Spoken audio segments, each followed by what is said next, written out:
নমস্কার। ঠাকুর মা স্বামীজি আর আমার গুরু মহারাজের চরণে প্রণাম নিবেদন করে শুরু করছি আজকের পাঠ। আজ আমি আপনাদের শ্রীমৎ স্বামী ভূতেশানন্দজি মহারাজের সঙ্গে ব্রহ্মচারীদের কথোপকথনের কিছু অংশ তুলে ধরব। মহারাজকে প্রশ্ন করা হচ্ছে, মহারাজ, সেদিন বলেছিলেন দয়ানন্দজি আপনাকে বাঁচিয়েছিলেন, নতুবা আপনার সাধু হওয়া হতো না। ঘটনাটি একটু বলুন মহারাজ। মহারাজ তখন ঘটনাটি বলতে শুরু করলেন। ঘটনাটা ঋষিকেশে। আমি তখনও সাধু হইনি। সাধু হব বলে পালিয়ে চলে গিয়েছি ঋষিকেশে, সাদা কাপড় পরি। সেই সময় দয়ানন্দজি ওখানে ছিলেন। কথাবার্তা হলো, বললাম মনের কথা। তিনি বললেন, এখন তুমি ফিরে যাও, পরীক্ষা শেষ করো, তারপর রামকৃষ্ণ মিশনে যোগ দাও, নতুবা তোমার জীবন নষ্ট হয়ে যাবে। এখানে এভাবে ঘুরে ঘুরে ভালো সাধু হওয়া যায় না। কথাগুলো শুনে খুব ভাবলাম, আমাকে এ কথা বলে তার কি লাভ? নিশ্চয়ই আমার ভালোর জন্যই তিনি বলছেন। এর আগে রামকৃষ্ণ মিশন এবং সাধুদের সাথে আমার মেলামেশা পরিচিতি ছিল, কিন্তু মিশনে যোগ দেব সেরকম কিছু ঠিক করেছিলাম না। অবশ্য সাধু হব এই ইচ্ছা ছোটবেলা থেকেই ছিল। ঋষিকেশে গিয়ে ভাবলাম, এই তো এরাও সাধু, আমিও সাধু, এখানেই সাধু হয়ে থেকে যাব। কিন্তু তা হলো না। দয়ানন্দজির কথাগুলো খুব চিন্তা করলাম। মনে হলো তিনি ঠিকই বলেছেন। ঠিক করলাম ফিরেই যাব। কিন্তু টাকা পয়সা সঙ্গে তেমন নেই, ওদের কাছেও কিছু ছিল না। তাই দয়ানন্দজি বললেন, আমার কাছে টাকা পয়সা কিছু নেই, তা তুমি ভেবো না, এমনিই চলে যাও। সঙ্গে অনেকগুলো রুটি দিয়ে দিলেন। সেগুলো বেঁধে বেরিয়ে পড়লাম। স্টেশনে এসে দেখলাম ভগবানের ডিব্বা মানে ট্রেন দাঁড়িয়ে আছে। তাতে উঠে পড়লাম। কিছু দূর আসার পর টিকিট কালেক্টর এসে টিকিট চাইল। আমি বললাম, আমার না আছে টিকিট, না আছে টিকিট কাটার মতো পয়সা।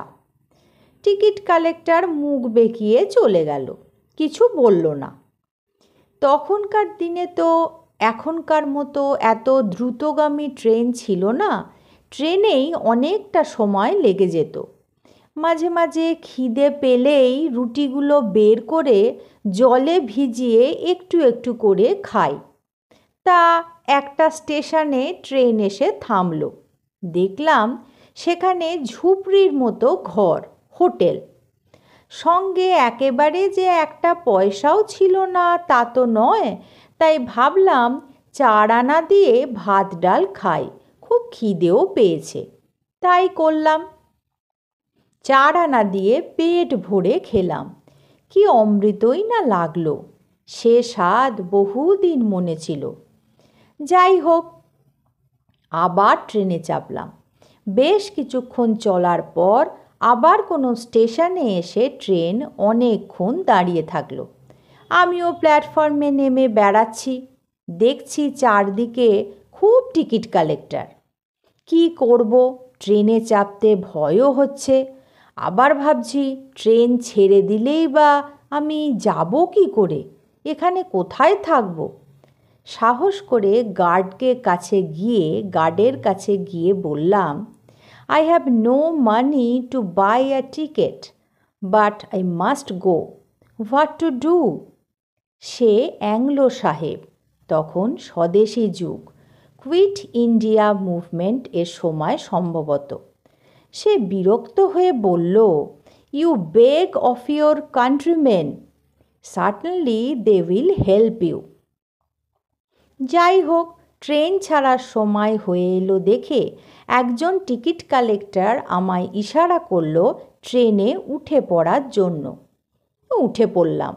দেখতে দেখতে বর্ধমানের কাছে এসে গেলাম। আবার চেকার টিকিট চাইল। আমি স্পষ্ট বললাম, টিকিট তো নেই। কোথা থেকে আসছো? চেকার জিজ্ঞাসা করল। বললাম, ঋষিকেশ থেকে। বিরক্ত মুখে সে আমাকে ছেড়ে এগিয়ে গেল। ভাবটা এইরকম, ঋষিকেশ থেকে যে বিনা টিকিটে এত দূর চলে আসতে পেরেছে, তার কাছে টিকিট চাওয়ার আর কি অর্থ? তখন মনে হলো, আমার কাছে কিছু পয়সা তো আছে, পুরো পথটাই বিনা টিকিটে আসা ঠিক নয়। রেলকে ফাঁকি দেওয়া ভালো হচ্ছে না। যেটুকু পারি রেলকে কিছু পয়সা দেওয়া উচিত। এই ভেবে বর্ধমান থেকে একটা টিকিট কাটলাম। যাই হোক, চলে তো এলাম মঠে। সকলের সাথে দেখা করলাম। পূজনীয় মহাপুরুষ মহারাজ কিন্তু আমাকে মঠে নিতে চাইলেন না। বললেন, পড়াশোনা শেষ করো, তারপর হবে। আর কি করব, ফিরে গেলাম। তখন মহারাজকে আবার বলা হলো, মহারাজ, কথা হচ্ছিল আপনি সাধু হতে ঋষিকেশ চলে গিয়েছিলেন। পূজনীয় দয়ানন্দজির কথায় ফিরে আসেন। কোথায় ফিরে এলেন তাহলে? বাড়িতে? তখন মহারাজ উত্তরে বললেন, না, বাড়িতে নয়, বাগবাজারে জ্ঞান মহারাজের ওখানে। এদিকে শরৎ মহারাজ চাইছেন আমার ব্রহ্মচর্য হোক। আমাকে বললেন, যাও, মঠে গিয়ে মহাপুরুষ মহারাজের কাছে ব্রহ্মচর্য প্রার্থনা করো। শরৎ মহারাজ ব্রহ্মচর্য দেন না, মহাপুরুষ মহারাজ মঠে দেন। জ্ঞান মহারাজকে বললেন, ওকে মঠে নিয়ে যাও, মহাপুরুষ মহারাজের কাছ থেকে ব্রহ্মচর্য চেয়ে নিক। জ্ঞান মহারাজ কিন্তু চাইছিলেন না আমার এত আগে ব্রহ্মচর্য হোক। কিন্তু কি করবেন, শরৎ মহারাজের আদেশ বলে কথা। আমাকে মঠে নিয়ে এলেন। প্রথমটায় মহাপুরুষ মহারাজও রাজি হননি। অবশেষে তিনি রাজি হলেন। শরৎ মহারাজ পাঠিয়েছেন কি না। তা জয়েন করার আগেই ব্রহ্মচর্য হয়ে গেল মহারাজ? মহারাজ তখন উত্তরে বলছেন, হ্যাঁ, শোনো না, মহাপুরুষ মহারাজ বললেন, ব্রহ্মচর্য দিচ্ছি, কিন্তু পড়াশোনা শেষ না করে জয়েন করতে পারবে না। তখন কি কলেজে পড়ছিলেন মহারাজ? মহারাজ তখন বললেন, না না, কলেজ, স্কুল শেষ করার আগেই পালিয়েছিলাম। তখন সামনে ম্যাট্রিক পরীক্ষা, সেটা দিতে হলো। তারপর কলেজেও শেষ করতে হলো। কলেজ শেষ করার পর তারপর আমি মঠে যাই। ব্রহ্মচর্যের জন্য আমাকে বেশ মূল্য দিতে হয়েছিল। এই প্রসঙ্গে একটি ঘটনা স্মরণীয়। পূজনীয় সন্তোষ মহারাজ একদিন একটি হিন্দিভাষী যুবককে সঙ্গে করে এনেছেন।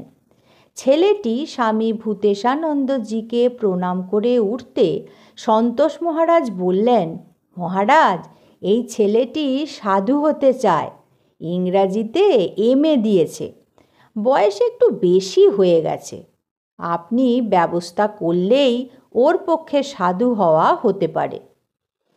মহারাজ ইংরাজিতে দু একটি কথা ছেলেটিকে জিজ্ঞাসা করলেন। ছেলেটি কিছুই উত্তর দেয় না। তারপর ভূতেশানন্দজি মহারাজ বললেন, যাও, ওদের সঙ্গে নিয়ে যাও, দেখো কি ব্যবস্থা হয়। সন্তোষ মহারাজ বললেন, ওর ইচ্ছা এখানে চেষ্টা করে যদি না হয় তবে উত্তরকাশী বা অন্যত্র চলে যাবে, সেখানে গিয়ে সাধু হবে। তখন ভূতেশানন্দজি মহারাজ বললেন, যাও, আগে ওদের সঙ্গে কথা বলো। উত্তরকাশী বা অন্যত্র গিয়ে অনেকেই ভবঘুরে হয়ে যায়। প্রবীণ সন্ন্যাসীদের দৃঢ় ছত্রছায়ায় না থেকে শুরুতে নিজেকে ঠিক পথে চালানো সহজ নয়। স্বামী ভূতেশানন্দজি মহারাজকে আবার প্রশ্ন করা হলো, মহারাজ, স্বামীজি বলেছেন, আমি কাজ থেকে বিরত হব না যতক্ষণ না জগৎ জানছে যে সে এবং ঈশ্বর এক। স্বামীজি কি এখনও কাজ করছেন? তখন স্বামী ভূতেশানন্দজি মহারাজ বলছেন, তা না হলে সব চলছে কি করে? তিনি বলেছেন, স্থূল শরীর ছেড়ে দেওয়ার পরেও শক্তি হিসেবে কাজ করব। মহারাজ, ঠাকুরের অন্য সন্তানেরা স্বামীজির প্রসঙ্গ খুব করতেন, সেই সব তো অনেক শুনেছেন। মহারাজ তখন বলছেন, সেগুলো তো সব বইয়েতেই বেরিয়ে গেছে, নতুন কথা আর কি বলবো। তবে একটা কথা বলি, ঠাকুরের সন্তানরা স্বামীজিকে ঠাকুরের সঙ্গে এক করে দেখতেন। যদিও প্রথম দিকে তার সঙ্গে তর্ক বিবাদ পর্যন্ত করেছেন, তথাপি একবার স্বামীজির কোনো ভাব সম্পর্কে ধারণা দৃঢ় হয়ে গেলে সারা জীবন সেটিকে অবিচলভাবে অনুসরণ করেছেন। তাঁরা জানতেন ঠাকুর ও স্বামীজি অভিন্ন। আজ এই পর্যন্তই। পরবর্তী পর্বে আমি আপনাদের এইরকমই কিছু ঘটনা শোনাব। ঠাকুর, মা স্বামীজি আর আমার গুরু মহারাজের চরণে আপনাদের সকলের সুস্থ শরীর কামনা করি। ভালো থাকুন, সুস্থ থাকুন। নমস্কার।